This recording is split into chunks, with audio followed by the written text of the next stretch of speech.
आज Islamabad high court में नवाज शरीफ साहब की एक मेडिकल रिपोर्ट पेश की गई है। उसमें पूरी हिस्ट्री है नवाज शरीफ साहब को जो बीमारियां हैं जुलाई 2003 से लेके दिसंबर 2019 तक बहुत सी बीमारियों का जिक्र है। और इसमें यह कहा गया है कि बड़ी इंपॉर्टेंट चीज़ है ये कि I have recommended to mister Sharif to continue routine walks in open field. उनको बहुत सी बीमारियां हैं एंड आगे जाके कहा गया कि जी उनको एक और भी बीमारी का खतरा है जिसका नाम है टेकोट्सुबो। ये एक बीमारी है, अगर वो पाकिस्तान आएंगे तो उनको ये बीमारी लग जाएगी।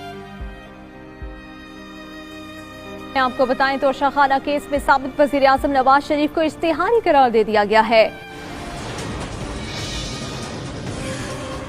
एहतसाब अदालत ने नवाज शरीफ के दायमी वारंट जारी कर दिए। नवाज शरीफ की मनकूला और गैर मनकूला जायदाद की तफसीलात तलब कर ली तो शाखाना रेफरेंस में फर्द जुर्म आयद कर दी गई।